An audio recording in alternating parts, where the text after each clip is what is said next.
নমস্কাৰ মই এটা বিশেষ ঘোষণাৰ কাৰণে ভিডিঅ'টো কৰিছোঁ আমাৰ সকলোৰে প্ৰিয় ভ্ৰাম্যমান থিয়েটাৰ ইণ্ডাষ্ট্ৰীত আপোনালোকে সকলোৱে জানে কোহিনুৰ থিয়েটাৰ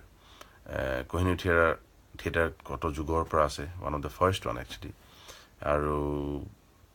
প্ৰয়াত ৰতন লহকৰ তেওঁৰ সপোন আছিল তেওঁ নাই এতিয়া কিন্তু এতিয়াও আমাৰ কোহিনুৰ থিয়েটাৰ জিলিকি আছে আৰু এই বছৰ ময়ো I M A part of it এখন নাটক মোৰ ভাই বন্ধু ৰাজদীপে কৰিছে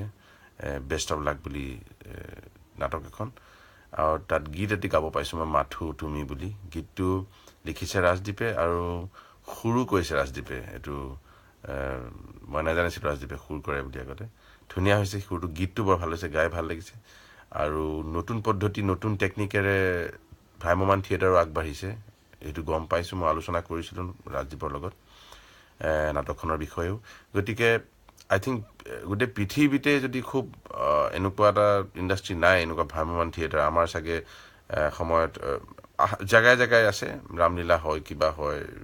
যাত্ৰা ধৰণৰ কিন্তু ইমান ভালকৈ ষ্টেজ বনাই ইমান উচ্চ খাপৰ মানে প্ৰডাকশ্যন কৰি পেলাই ভ্ৰাম্যমান থিয়েটাৰ আই থিংক অসমতেই ইউনিক হয়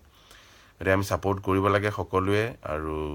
গীতটো নিশ্চয় ভাল পাব এইবছৰ আৰু মই খুব সুখী যে মই ভ্ৰাম্যমান থিয়েটাৰৰ ইণ্ডাষ্ট্ৰীত কিবা এটা যোগদান কৰিব পাৰিছোঁ যোৱা বছৰ মই গাইছিলোঁ এটা গীত ৰাজদীপে লিখা বনৰীয়া বুলি মই গীতটো সুৰো কৰিছিলোঁ কম্প'জ কৰিছিলোঁ প্ৰডিউচ কৰিছিলোঁ গাইছিলোঁ মানুহে খুব ভাল পাইছিল গতিকে এই বছৰ মাথো তুমি গীতটো আপোনালোকে ভাল পাব আই এম চিয়'ৰ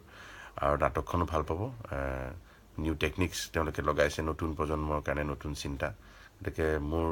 ফালৰ পৰা চবকে শুভকামনা জনালোঁ আৰু আশা কৰোঁ আপোনালোকে সকলোৱে ভাল পাব গীতটো আৰু নাটকখনো